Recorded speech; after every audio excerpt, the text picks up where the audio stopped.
नमस्कार प्यारे विद्यार्थियों, आप सभी को 76वें गणतंत्र दिवस की बहुत बहुत शुभकामनाएं। अच्छा, अपन राजस्थान कला संस्कृति के अंतर्गत राजस्थान के प्रमुख दुर्गों के बारे में अध्ययन कर रहे थे। कल की क्लास में अपन ने दुर्गों का संपूर्ण परिचय जान लिया था, उनका जो विभाजन था उसके बारे में जानकारी प्राप्त कर ली थी। आज गिरि दुर्ग श्रेणी से संबंधित कुछ दुर्गों के ऊपर अध्ययन करेंगे और उसके अंतर्गत सबसे पहला दुर्ग पढ़ेंगे अपन। कौन सा दुर्ग? चित्तौड़गढ़ दुर्ग, चित्तौड़ में स्थित है। अच्छा, चित्तौड़गढ़ दुर्ग की बात करें सबसे पहले इसके निर्माण की, तो इसका जो निर्माण करवाया गया ये मौर्य शासकों के द्वारा करवाया गया। किनके द्वारा? मौर्य शासकों के द्वारा। लेकिन यहाँ पर दो मौर्य शासकों के नाम आते हैं। एक का नाम है चित्रांग मौर्य। क्या नाम है? चित्रांग मौर्य। और एक का नाम है चित्रांगद मौर्य। चित्रांगद मौर्य, दो नाम आते हैं। अब कुछ इतिहासकारों का मानना है कि ये जो दोनों व्यक्ति हैं ये दोनों एक ही व्यक्ति है, लेकिन कुछ इतिहासकार फिर आए, उन्होंने कहा कि ये दोनों जो व्यक्ति हैं दोनों अलग अलग है। अब इसका निर्माण जो है चित्रांग मौर्य ने करवाया या चित्रांगद मौर्य ने, या फिर ये दोनों एक ही हैं या फिर अलग अलग हैं, इस बात की जानकारी कहां से मिले? तो कहा जाता है एक ग्रंथ है कुमारपाल प्रबंध ग्रंथ। कौन सा ग्रंथ? कुमारपाल प्रबंध ग्रंथ। इस ग्रंथ के अनुसार इस दुर्ग का जो निर्माण करवाया गया है ये करवाया गया चित्रांग मौर्य के द्वारा। किसके द्वारा बोलो? चित्रांग मौर्य के द्वारा। यानी कि सबसे पहले इसके निर्माण की बात करें तो चित्तौड़ दुर्ग का जो निर्माता है ये है चित्रांग मौर्य। बोलो कौन है? चित्रांग मौर्य। और चित्रांग मौर्य के द्वारा जो है दुर्ग का निर्माण करवाया गया कौन सी शताब्दी में? 7वीं शताब्दी में। कौन से ग्रंथ के अनुसार? कुमारपाल प्रबंध ग्रंथ के अनुसार। कुमारपाल प्रबंध ग्रंथ के अनुसार। इस ग्रंथ के अनुसार इस दुर्ग का जो निर्माता है वो है कौन? चित्रांग मौर्य। अब एक और नाम आता है यहाँ पर चित्रांगद मौर्य। अब चित्रांगद मौर्य किसने बताया? तो कहा जाता है जो वीर विनोद ग्रंथ है। कौन सा ग्रंथ? वीर विनोद। श्यामल दास के द्वारा जो ग्रंथ लिखा गया, कौन सा ग्रंथ? वीर विनोद ग्रंथ। इस वीर विनोद ग्रंथ की बात करें तो इसके अनुसार इस दुर्ग का जो निर्माता है वो माना गया है चित्रांगद मौर्य को। कौन से मौर्य को? चित्रांगद मौर्य के द्वारा जो है इसका निर्माण करवाया गया। और कौन सी शताब्दी में? 7वीं शताब्दी में। अब ये दुर्ग हमने कहा कि गिरि दुर्ग श्रेणी दुर्ग है, यानी कि किसी न किसी पर्वत पर या पठार पर या फिर पहाड़ी पर स्थित होगा। तो ये जो अपना चित्तौड़गढ़ दुर्ग है ये भी एक पठार के ऊपर बना हुआ है।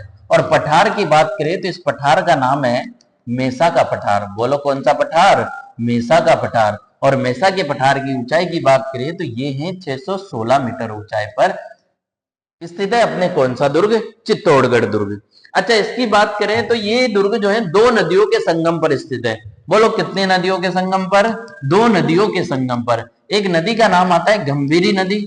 कौन सी नदी? गंभीरी। और एक नदी है बेड़च नदी। इन दोनों नदियों के संगम पर स्थित है आपके कौन सा दुर्ग? चित्तौड़गढ़ दुर्ग।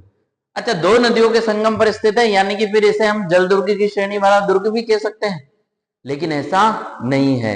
क्यों नहीं है? कि ये जो दो नदियां हैं गंभीरी और बेड़च, इन दोनों के संगम पर ये दुर्ग बना हुआ है, लेकिन ये दुर्ग गिरि दुर्ग श्रेणी वाला दुर्ग है, यानी कि एक पठार के ऊपर ऊंचाई पर स्थित है। और ये दोनों नदियों की बात करें तो ये पठार के नीचे बह रही है, यानी कि ये नदियों के संगम पर तो स्थित है लेकिन पूर्णतः जल दुर्ग की श्रेणी में नहीं आता है। लेकिन हाँ, इसे आंशिक रूप से जो है जल दुर्ग की श्रेणी में रखा गया है। आंशिक का मतलब थोड़ा थोड़ा जो है जल दुर्ग की श्रेणी में रखा गया है। कौन सी दो नदियों के संगम पर स्थित है? बोलो गंभीरी और बेड़च। अच्छा, इस दुर्ग के कुछ उपनाम है। उपनामों की बात करें तो इसे कहा जाता है चित्रकूट दुर्ग। कौन सा दुर्ग? चित्रकूट दुर्ग। और चित्रकूट दुर्ग क्यों कहलाया यो? क्योंकि इसका जो निर्माण करवाया गया किसने? चित्रांग मौर्य ने जब इसका निर्माण करवाया तो इसी कारण इसका नाम भी रखा गया कौन सा दुर्ग? चित्रकूट दुर्ग। इसी दुर्ग को कहा जाता है सभी दुर्गों का सिरमौर। क्या कहा जाता है? बोलो सभी दुर्गों का सिरमौर। कौन से दुर्ग को कहा जाता है? चित्तौड़गढ़ दुर्ग को। क्यों कहा जाता है? क्योंकि आपने इसके बारे में कहावत तो सुनी होगी कि गढ़ तो गढ़ चित्तौड़गढ़ बाकी सब गढ़ैया। यानी कि राजस्थान में सबसे बड़ा जो गढ़ है, सबसे बड़ा जो किला माना जाता है वो माना जाता है कौन सा दुर्ग को? चित्तौड़गढ़ दुर्ग को। इसी कारण सभी किलों का इसे क्या बोला गया? सिरमौर बोला गया। इसी दुर्ग को बोला जाता है राजस्थान का सबसे बड़ा लिविंग पोर्ट दुर्ग। राजस्थान का सबसे बड़ा लिविंग पोर्ट दुर्ग। बोलो कौन सा दुर्ग? लिविंग फोर्ट दुर्ग। लिविंग फोर्ट दुर्ग का मतलब क्या होता है? लिविंग का मतलब क्या होता है? निवास करना, यानी कि ऐसा दुर्ग जिसके अंदर सबसे ज्यादा लोग निवास करते हो, ऐसे दुर्ग को संज्ञा दी जाती है। कौन से दुर्ग की? लिविंग फोर्ट दुर्ग की। और ये राजस्थान का सबसे बड़ा क्या कहलाता है? लिविंग फोर्ट दुर्ग कहलाता है। क्यों कहलाता है? क्योंकि कहा जाता है पूरे संपूर्ण राजस्थान में जितने भी दुर्ग हैं, इन सारे दुर्गों में से सबसे ज्यादा लोग यदि किसी दुर्ग के अंदर निवास करते हैं तो वो दुर्ग है आपके कौन सा? चित्तौड़गढ़ दुर्ग। यानी कि निवास करने की क्षमता से सबसे ज्यादा अधिक लोग जिसके अंदर निवास कर सकते हैं, सबसे ज्यादा जनता जिसके अंदर रह सकती है, ऐसा दुर्ग है अपने चित्तौड़गढ़ दुर्ग। इसी कारण इसे बोला जाता है सबसे बड़ा लिविंग फोर्ट दुर्ग। इसी दुर्ग को कहा जाता है राजस्थान का दक्षिणी पूर्वी प्रवेश द्वार। कौन सा प्रवेश द्वार? दक्षिणी पूर्वी प्रवेश द्वार। बोलो कौन से दुर्ग को कहा जाता है? चित्तौड़गढ़ दुर्ग को। क्यों कहा जाता है? अच्छा, आप जब राजस्थान का मैप देखोगे तो इसकी जब भौगोलिक स्थिति देखोगे तो वहां पर आप देखोगे कि ये जो चित्तौड़ है ये कौन सी दिशा में स्थित है? दक्षिणी पूर्वी दिशा में। और दक्षिणी पूर्वी दिशा में होने के कारण इसी दुर्ग को कहा गया है कौन सा दुर्ग? राजस्थान का दक्षिणी पूर्वी प्रवेश द्वार। इसी दुर्ग को बोला जाता है खिजराबाद दुर्ग। बोलो कौन सा दुर्ग? खिजराबाद दुर्ग। और खिजराबाद दुर्ग क्यों कहा गया? तो आप सबको पता होगा कि 1303 ईस्वी में अलाउद्दीन खिलजी के द्वारा इस दुर्ग के ऊपर आक्रमण किया गया। अब अलाउद्दीन खिलजी जब 1303 ईस्वी में इस दुर्ग के ऊपर अधिकार कर लेता है तो इसका एक पुत्र था जिसका नाम था क्या? खिज्र खां। ये खिज्र खां के नाम पर जो है इस दुर्ग का नामकरण कर देता है कौन सा दुर्ग? खिजराबाद दुर्ग। यानी कि ये जब वापस दिल्ली लौटा तो इसने क्या किया? अपने पुत्र खिज्र खां को यहाँ का प्रशासक नियुक्त कर दिया। और प्रशासक नियुक्त किया तो बाद में खिज्र खां के द्वारा इस दुर्ग को वापस से इसके कुछ भागों का पुनर्निर्माण करवाया गया। यानी कि खिज्र खां के द्वारा आबाद किए जाने के कारण ये दुर्ग कहलाया आपके कौन सा दुर्ग? खिजराबाद दुर्ग। तो किन किन उपनामों से जाना जाता है? इसे ही बोला जाता है सभी दुर्गों का सिरमौर। इसे ही बोला जाता है राजस्थान का कौन सा सबसे बड़ा लिविंग फोर्ट दुर्ग? राजस्थान का दक्षिणी पूर्वी प्रवेश द्वार। और इसे ही कहा जाता है कौन सा दुर्ग? खिजराबाद दुर्ग। बोलो कौन सा दुर्ग? खिजराबाद दुर्ग। अच्छा, निर्माता की बात करें तो निर्माण तो किसने करवाया? चित्रांग मौर्य ने। कौन से ग्रंथ के अनुसार? कुम्हारपाल प्रबंध ग्रंथ के अनुसार। कौन से शताब्दी में? 7वीं शताब्दी में जो है इसका निर्माण करवाया। और वीर विनोद की बात करें तो इसके अनुसार इस दुर्ग का जो निर्माता है वो कौन है? चित्रांगद मौर्य। एक पठार के ऊपर स्थित है, गिरी दुर्ग श्रेणी वाला दुर्ग है तो। और उस पठार का नाम है मेसा का पठार। दो नदियों के संगम पर यह बना हुआ है, गंभीरी और बेड़स नदियों के संगम पर। इसे बोला जाता है किन किन उपनामों से? अभी देखा अपन ने, चित्रकूट दुर्ग, यानी कि चित्रांग मौर्य के द्वारा निर्मित होने के कारण ये कहलाया चित्रकूट दुर्ग। अच्छा, इसकी अन्य विशेषताओं की बात करें तो कहा जाता है इस दुर्ग की जो आकृति है, यह आकृति मानी जाती है वेल मछली के समान। यानी कि इसकी जो आकृति है ये किसके समान दिखाई देती है? वेल मछली के समान जो है चित्तौड़ दुर्ग की आकृति मानी जाती है। और बात करें तो ये दुर्ग जो है लगभग 16 किलोमीटर क्षेत्रफल में फैला हुआ है। कितने किलोमीटर? 16 किलोमीटर क्षेत्रफल के अंदर।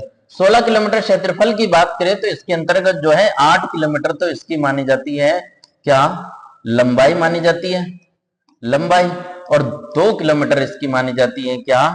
चौड़ाई मानी जाती है। यानी कि ये दुर्ग जो है कुल कितने क्षेत्रफल में फैला हुआ है? 16 किलोमीटर क्षेत्रफल के अंदर ये दुर्ग फैला हुआ है। इसके अलावा बात करें तो इसकी सबसे प्रमुख विशेषता ये है कि राज्य का एकमात्र ऐसा दुर्ग है जिसके अंदर खेती की जाती है। क्या की जाती है? इसमें खेती की जाती है। यानी कि राजस्थान का एकमात्र ऐसा दुर्ग जिसके अंदर क्या की जाती है? खेती की जाती है। वो दुर्ग है आपके कौन सा? चित्तौड़गढ़ दुर्ग। अब इस दुर्ग के अंदर जो है कहा जाता है 7 प्रमुख प्रवेश द्वार बने हुए।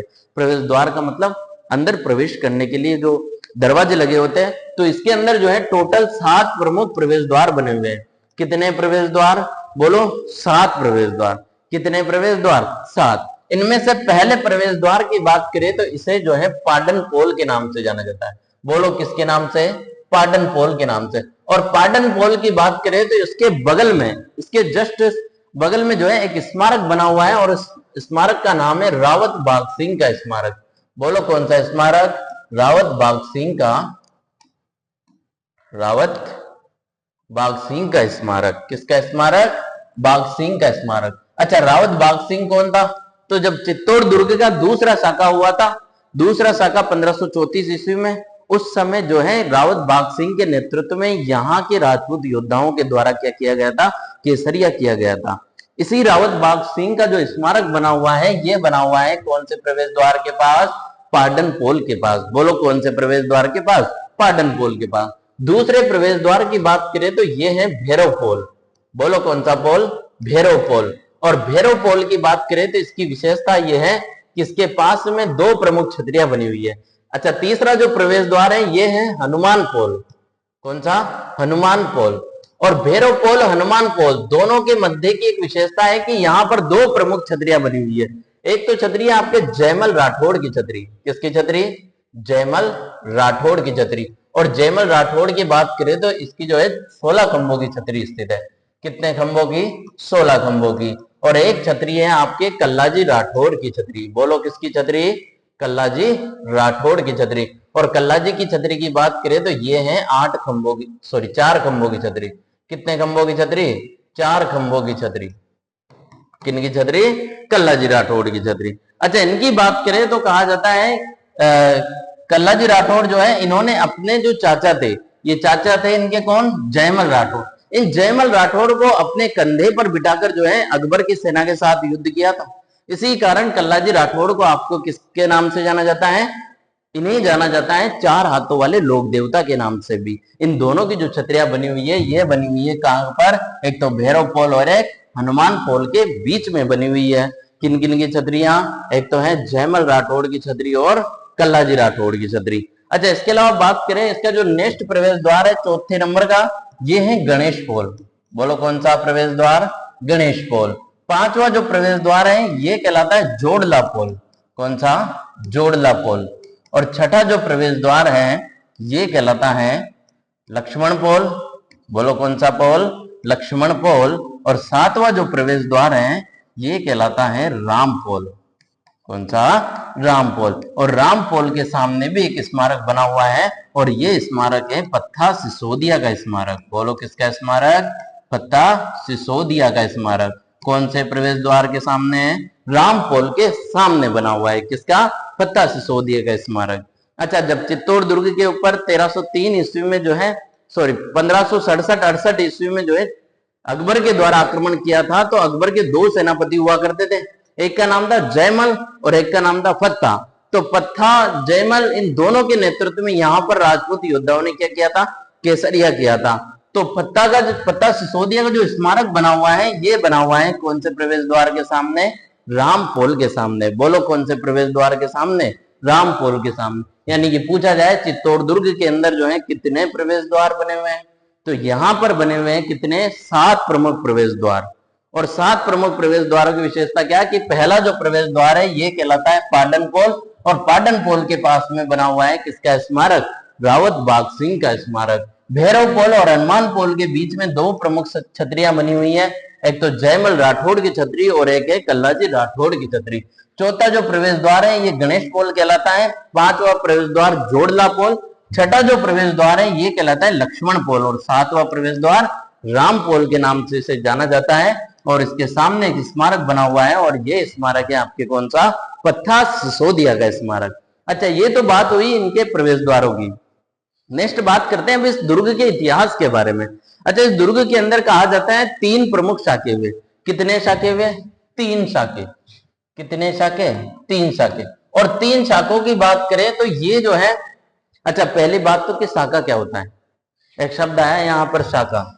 ये शाखा क्या होता है, कई शाखा, ये वो शाखा तो नहीं कि एक बार एक पिक्चर आई थी अजय देवगन की और उसके अंदर उसका नाम था शाखा, है। तो शाखा का मतलब, यहाँ पर शाखा का मतलब है कि पहले के समय में होता क्या था कि जब भी कोई आक्रमणकारी दुर्ग के ऊपर आक्रमण किया करता था, अब यहाँ के दुर्ग के राजा को यदि ऐसा लगता था कि दुर्ग के अंदर जो है जो सेना है और आक्रमणकारी की जो सेना है वो बाहुबल में यदि अधिक है, अधिक होने पर ये यहाँ का राजा क्या करता था, केसरिया बाना धारण करके जो है उस आक्रमणकारी से युद्ध करने के लिए जाया करता था। यानी कि उसको पता होता था कि इस युद्ध भूमि में अपनी पराजय निश्चित है, अपनी मृत्यु निश्चित है। ये पता होने के बावजूद भी वो राजा जो है युद्ध भूमि में केसरिया बाना धारण करके युद्ध करने जाया करता था। उसे तो बोला जाता था केसरिया। क्या बोला जाता था, केसरिया, यानी कि राजपूत योद्धाओं के द्वारा जो है युद्ध में जाने से पहले क्या केसरिया बाना धारण किया जाता था, वो तो हुआ केसरिया। अब राजा गया युद्ध भूमि में, लड़ते हुए वीर गति को प्राप्त हो गया। जितना ये शत्रु सेना का संहार कर सकता था उतना इसने संहार किया और ये लड़ते हुए क्या हो गया, वीर गति को प्राप्त हो गया। अब आक्रमणकारी जो है दुर्ग के अंदर प्रवेश करेंगे। अब दुर्ग के अंदर प्रवेश करेंगे तो यहाँ की महिलाओं को क्या छोड़ेंगे क्या? तो इसी वजह से यहाँ की महिलाओं ने इसकी एक योजना निकाली, और योजना क्या कि यहाँ की सभी महिलाओं के द्वारा जो है आग में कूदकर आत्मदाह कर लिया जाता था, जिसे बोला जाता था जोहर। बोलो क्या बोला जाता था? जोहर। यानी कि साके का मतलब है जिसके अंदर पुरुषों के द्वारा तो क्या केसरिया किया जाता हो और महिलाओं के द्वारा क्या जोहर किया जाता हो। जब ये दोनों चीजें घटित हो जाती है किसी दुर्ग के अंदर दोनों, तब इसे संयुक्त रूप से बोला जाता है, बोलो क्या, शाखा बोला जाता है। तो अपन ने बात करी चित्तौड़ दुर्ग की। चित्तौड़ दुर्ग के अंदर कितने शाखे हुए? बोलो 3 शाखे हुए। अब इस दुर्ग के 3 शाखों की बात करते हैं, जिसमें से पहले शाखे की बात करते हैं। इस दुर्ग का जो पहला शाखा हुआ, पहले शाखे की बात करें तो ये होता है 1303 ईस्वी में। बोलो कब होता है? 1303 ईस्वी। और 1303 ईस्वी में जो है इस दुर्ग के ऊपर आक्रमण किया जाता है अलाउद्दीन खिलजी के द्वारा। बोलो किसके द्वारा? अलाउद्दीन खिलजी के द्वारा। अलाउद्दीन खिलजी के द्वारा। और उस समय यहां का जो शासक हुआ करता था वो था रावल रतन सिंह। बोलो कौन था? रावल रतन सिंह। अब रावल रतन सिंह यहां का शासक था। अच्छा, इसकी एक पत्नी हुआ करती थी जिसका नाम था रानी पद्मावती। पद्मावती। अब अलाउद्दीन खिलजी जब 1303 ईस्वी में इस दुर्ग के ऊपर आक्रमण करता है तो रावल रतन सिंह को लगता है कि ये अलाउद्दीन खिलजी की जो सेना है वो बाहुबल में जो है हमसे क्या है, अधिक है। अच्छा, इस दुर्ग के ऊपर इस अलाउद्दीन खिलजी का आक्रमण करने का जो प्रमुख कारण था वो क्या था? तो कहा जाता है अलाउद्दीन खिलजी पहली बात तो अपनी साम्राज्य नीति को जो है उसका विस्तार करना चाह रहा था, यानी कि अपने साम्राज्य का विस्तार करना चाहता था। और चित्तौड़ जो है ये उस समय सबसे मजबूत राजधानी हुआ करती थी, चित्तौड़। इस वजह से जो है ये चित्तौड़ के ऊपर अधिकार करना चाहता था। और दूसरा कारण बताया जाता है कि अलाउद्दीन खिलजी जो है किसको प्राप्त करना चाहता था? रानी पद्मावती को प्राप्त करना चाहता था। इसलिए जो है अलाउद्दीन खिलजी के द्वारा इस दुर्ग के ऊपर क्या किया जाता है? आक्रमण किया जाता है। अच्छा, इस बात की जो जानकारी मिलती है 1540 ईस्वी में जो है मलिक मोहम्मद जायसी के द्वारा एक ग्रंथ लिखा गया जिसका नाम था पद्मावत। अब कहा जाता है कि जो रावल रतन सिंह है इसके दरबार के अंदर एक ब्राह्मण निवास किया करता था। उस ब्राह्मण का नाम था राघव चैतन्य। अब जब रावल रतन सिंह और पद्मावती का विवाह हुआ, अब रानी पद्मावती जब चित्तौड़ आई दुर्ग के अंदर, इस राघव चैतन्य ने जो है रानी पद्मावती को देखा, और जैसे ही देखा तो ये राघव चैतन्य जो है पद्मावती की सुंदरता से क्या हो जाता है? मोहित हो जाता है। और ये क्या किया करता है कि छुप छुप कर जो है रानी पद्मावती को निहारा करता, देखा करता। अब इस बात का पता जो है एक दिन लग जाता है किसको? रावल रतन सिंह को। अब रावल रतन सिंह को लगता है तो ये राघव चैतन्य को जो है मेवाड़ से निष्कासित कर देता है, देशद्रोही घोषित करके इसको यहां से भगा देता है। अब राघव चैतन्य जो है रावल रतन सिंह से बदला लेना चाहता है। अब ये सीधा पहुंच जाता है कहां पर? दिल्ली के अंदर। और दिल्ली में कहां पर? अलाउद्दीन खिलजी के पास। और अलाउद्दीन खिलजी को जो है ये रावल रतन सिंह के खिलाफ भड़काता है अच्छे से, और ये साथ ही में जो है रानी पद्मावती की सुंदरता का बखान करता है अलाउद्दीन खिलजी के सामने कि सबसे सुंदर जो महिला है वो तो चित्तौड़ दुर्ग के अंदर है रानी पद्मावती, आपने सुंदरता क्या देखी? तो जब इसके मन में जिज्ञासा उत्पन्न हुई अलाउद्दीन खिलजी के अंदर कि वास्तव में ऐसी कौन सुंदर महिला होगी जिसके ऊपर अभी तक अलाउद्दीन खिलजी की नजर ना पड़ी, तो इसने इस दुर्ग के ऊपर क्या कर दिया? आक्रमण किया। जब आक्रमण किया तो कहा जाता है 6 महीने तक इस दुर्ग के बाहर इस अलाउद्दीन खिलजी की सेना बैठी रही, परंतु ये इस दुर्ग के दरवाजे भी खुलाने में क्या रहा? असफल रहा। इसने लास्ट में क्या किया? संधि करना स्वीकार किया रावल रतन सिंह के साथ। और संधि के तहत जो है इसने संदेश भेजा कि मैं जो है अपनी संपूर्ण सेना को लेकर वापस यहां से लौट रहा हूं और मुझे आपके साथ संधि करना है। और संधि के तहत जो है रावल रतन सिंह ने अलाउद्दीन खिलजी को दुर्ग के अंदर बुलाया। अब इसको अच्छे से आदर सत्कार के साथ इसको अतिथि के रूप में जो है दुर्ग में बुलाया, इसको अच्छे से खाना वगैरह खिलाया। अब यहां पर जो है ये अलाउद्दीन खिलजी राहुल रतन सिंह के सामने एक शर्त रखता है कि मेरे को एक बार रानी पद्मावती का चेहरा देखना है और इसके बाद जो है मैं संपूर्ण सेना लेकर वापस कहां लौट जाऊंगा, दिल्ली लौट जाऊंगा। अब राहुल रतन सिंह ने भी सोचा कि इतना बड़ा युद्ध होगा, उसके अंदर इतने सारे लोग मारे जाएंगे, तो क्यों ना छोटी सी शर्त है स्वीकार कर ली जाए। तो इसने जो है शर्त स्वीकार कर ली और जब रानी पद्मावती का चेहरा दिखाने की बारी आई तो कहा जाता है जो चित्तौड़ दुर्ग है इसके जस्ट सामने एक महल बना हुआ है जिसे रानी पद्मिनी महल के नाम से जाना जाता है। उसके ऊपर खड़ी हुई थी रानी पद्मावती और जिस कक्ष के अंदर राहुल रतन सिंह और अलाउद्दीन खिलजी बैठे हुए थे वहां पर दीवार के ऊपर एक दर्पण लगा हुआ था। उस दर्पण के ऊपर जो है रानी पद्मावती की का प्रतिबिंब बना और नीचे एक जल का पात्र भरा हुआ था। उस जल के पात्र के अंदर अलाउद्दीन खिलजी ने केवल 1 सेकंड के लिए रानी पद्मावती का चेहरा देखा था। इतने में जो है वो पागल हो गया कि वास्तव में सुंदरता हो तो किसके जैसी, रानी पद्मावती के जैसी। अब इसने मनी मन सोच लिया कि मैं अब कैसे भी करके चित्तौड़ दुर्ग पर तो अधिकार करूंगा और साथ में रानी पद्मावती के ऊपर भी क्या कर लूंगा, अधिकार कर लूंगा। अब आपको पता होगा हिंदू धर्म के अंदर अपने एक रिवाज होता है कि कोई भी मेहमान जब अपने घर आता है तो वो जब वापस जा रहा होता है तो उसे दरवाजे तक छोड़ने के लिए जाया करते हैं। तो उसी प्रकार जो है ये राहुल रतन सिंह अलाउद्दीन खिलजी को दुर्ग के दरवाजे तक छोड़ने के लिए जा रहे थे। इतने में जो है ये अलाउद्दीन खिलजी क्या करता है, धोखे से इस राहुल रतन सिंह को बंदी बनाकर ले जाता है कहां पर, दिल्ली।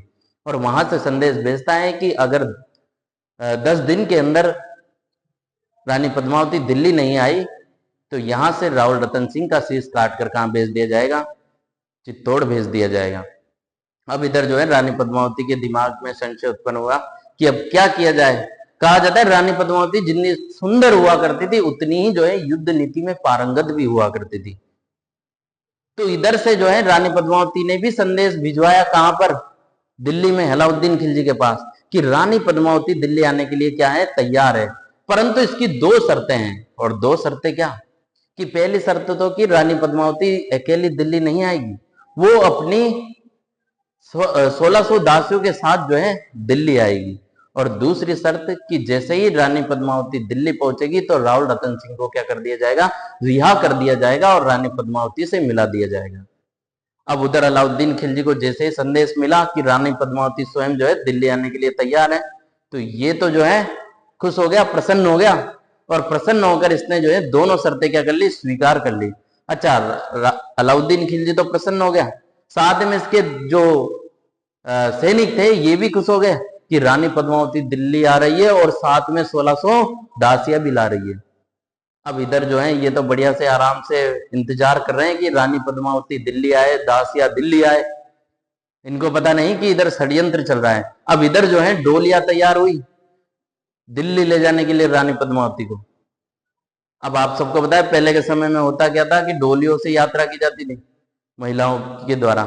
अब के तो समय बस में बैठे और ये लो चलो चित्तौड़ चलो दिल्ली। हाँ, तो पहले के समय में डोलियों में बैठकर जो है महिलाएं एक स्थान से दूसरे स्थान जाया करती और डोलियों को चलाने के लिए लगभग 4 व्यक्तियों की आवश्यकता होती है। अब 1600 दासियां जाएगी तो 1600 डोलियां तैयार होगी और 1600 डोलियां तैयार होगी, 4 व्यक्ति डोलियों को उठाने के लिए और एक अंदर बैठा हुआ यानी कि 5।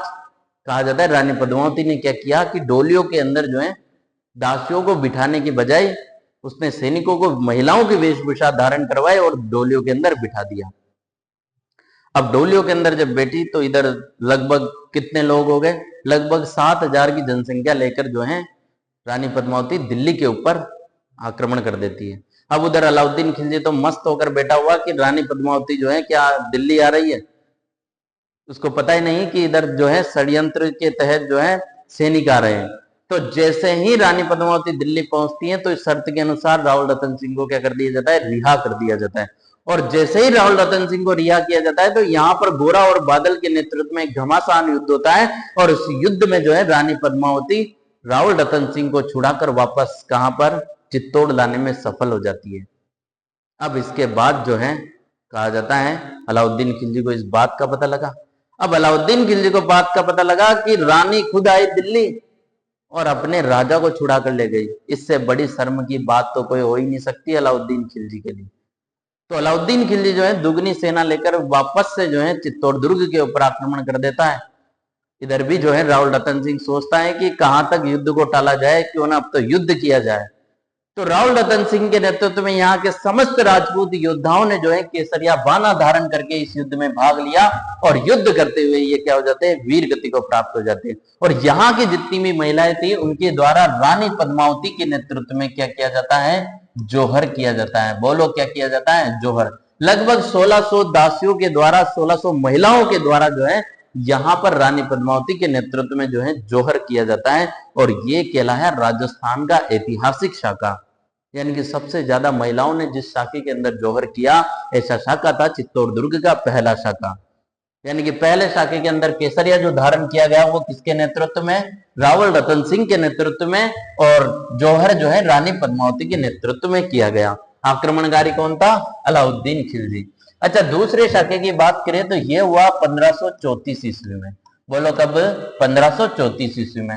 और इस समय इस दुर्ग के ऊपर आक्रमण किया जाता है बहादुर शाह के द्वारा। बोलो किसके द्वारा, बहादुर शाह के द्वारा। और बहादुर शाह के समय इस दुर्ग का जो शासक था वो था विक्रमादित्य। बोलो कौन था, विक्रमादित्य। अच्छा, विक्रमादित्य की बात करें तो ये उस समय छोटा बालक था, यानी कि अल्पायु का था। तो उस समय चित्तौड़ का जो वास्तविक रूप से शासन चला रही थी वो विक्रमादित्य की माता थी, जिसका नाम था कर्मावती। कौन थी, कर्मावती। इस कर्मावती के द्वारा जो है यहाँ का शासन चलाया जा रहा था। अब इस बात का पता लगा किसको, बहादुर शाह को, कि चित्तौड़ दुर्ग का जो राजा है वो शासन चलाने के योग्य नहीं है, क्यों ना इस दुर्ग के ऊपर आक्रमण करके इसके ऊपर अधिकार कर लिया जाए। तो बहादुर शाह जब इस दुर्ग के ऊपर आक्रमण करता है तो कहा जाता है ये कर्मावती जो है उस समय दिल्ली का शासक हुआ करता था, उसका नाम था हुमायूं। क्या नाम था, हुमायूं। ये हुमायूं को राखी बेचकर जो है सहायता मांगती है बहादुर शाह के खिलाफ, लेकिन ये हुमायूं सही समय पर सहायता लेकर चित्तौड़ नहीं पहुंचने के कारण कहा जाता है मेवाड़ के अंदर एक ठिकाना है, उसका नाम है देवलिया। देवलिया प्रतापगढ़ का एक शासक है जिसका नाम है रावत बाघ सिंह। बोलो क्या नाम है, रावत बाघ सिंह। इस रावत बाघ सिंह के नेतृत्व में यहाँ के समस्त राजपूत योद्धाओं के द्वारा क्या किया जाता है, केसरिया किया जाता है। बोलो क्या किया जाता है, केसरिया। फिर आपके मन में सवाल आ रहा होगा, सर फिर विक्रमादित्य का क्या हुआ, इसने केसरिया नहीं किया?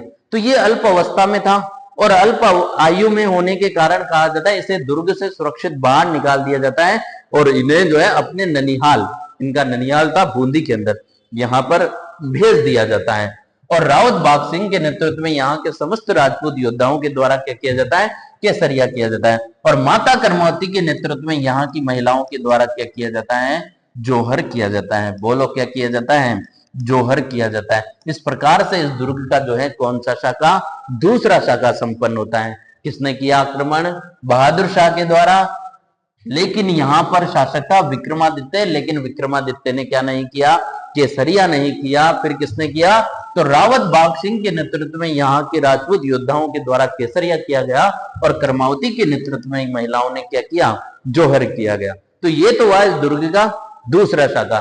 तीसरे शाखे की बात करें तो इस दुर्ग का जो तीसरा शाखा होता है ये होता है 1567-68 ईस्वी में। बोलो कब होता है, 1567-68 ईस्वी में। और उस समय इस दुर्ग के ऊपर जो है आक्रमण किया जाता है अकबर के द्वारा। बोलो किसके द्वारा, अकबर के द्वारा। और जब अकबर आक्रमण करता है तो उस समय यहाँ का जो शासक था वो था उदय सिंह। कौन थे, उदय सिंह। उदय सिंह की बात करें तो यही महाराणा प्रताप के जो पिता हैं उदय सिंह, ये इस दुर्ग की क्या हुआ करते थे, शासक हुआ करते थे। अब यहां पर उदय सिंह को इस बात का पता लग गया कि जो है अकबर की सेना जो है बाहुबल में क्या है, अधिक है। अच्छा, पहले के समय में तो क्या हो रहा था कि जब दुर्ग का जो राजा था उसके द्वारा जो है केसरिया धारण करके जो है युद्ध किया जाता था और युद्ध भूमि में वीर गति को प्राप्त हो जाया करता था। लेकिन यहां पर उदय सिंह ने दिमाग लगाया, और दिमाग क्या लगाया कि मान लो यदि दुर्ग का मेन राजा यदि जीवित रहा तो वो वापस से सेना तैयार करके इस दुर्ग के ऊपर आक्रमण कर देगा और इसके ऊपर अधिकार कर लेगा। तो इसने इस दुर्ग के ऊपर जब अकबर ने आक्रमण किया तो इसने केसरिया नहीं किया। अभी तो उसके दो सेनापति थे जिनका नाम था, एक का नाम था जयमल, क्या नाम था, जयमल, और एक का नाम था फत्ता। इन दोनों को दुर्ग का कार्यभार सौंपा और ये जो है यहां से इस दुर्ग से सुरक्षित बाहर निकल जाता है। अब इन दोनों के नेतृत्व में कहा जाता है यहाँ के समस्त राजपूत योद्धाओं के द्वारा किया जाता है क्या, केसरिया किया जाता है। बोलो क्या किया जाता है, केसरिया। और पत्था की एक पत्नी थी जिसका नाम था फूल कंवर। क्या नाम था, फूल कंवर। इस फूल कंवर के नेतृत्व में यहाँ की महिलाओं के द्वारा किया जाता है जोहर। इस प्रकार से इस दुर्ग के अंदर कितने शाखे गठित होते हैं, 3 शाखे। और तीसरा शाखा कब हुआ, 1567-68 ईस्वी में। आक्रमणकारी था अकबर, यहाँ का जो शासक था वो था उदय सिंह। क्या उदय सिंह ने केसरिया किया, तो उदय सिंह ने केसरिया नहीं किया। अपितु यहाँ पर इसके 2 सेनापति थे, कौन, जयमल और पत्था। इन दोनों के नेतृत्व में जो है क्या हुआ, यहाँ पर केसरिया हुआ। और पत्था की पत्नी थी कौन, फूल कंवर। इसके नेतृत्व में महिलाओं ने क्या किया, जोहर किया। अच्छा, इस युद्ध के दौरान जो जयमल है, कहा जाता है जयमल जो है अकबर की एक बंदूक थी जिसका नाम था संग्राम। इसकी गोली से जो है ये घायल हो जाता है जयमल। जब घायल होता है तो कहा जाता है इसके एक भतीजे हैं जिनका नाम है कल्लाजी राठौड़। क्या नाम है, कल्लाजी राठौड़। ये कल्लाजी क्या करते हैं, जयमल को अपने कंधे पर बिठाकर जो है अकबर की सेना से युद्ध करते हैं। और इसी कारण आप सबको पता है कि कल्लाजी राठौड़ को जो है 4 हाथों वाले लोक देवता भी कहा जाता है। तो इस प्रकार से जो है इस दुर्ग के अंदर कितने शाखे गठित हुए, 3 शाखे हुए। पहला शाखा कब हुआ, तो ये हुआ कब, 1303 ईस्वी में। दूसरा शाखा कब, 1534 ईस्वी में। और तीसरा शाखा होता है कब, 1567-68 ईस्वी में। तो ये तो बात हुई इस दुर्ग के इतिहास के बारे में। अब नेक्स्ट बात करते हैं इस दुर्ग के प्रमुख दर्शनीय स्थलों के बारे में।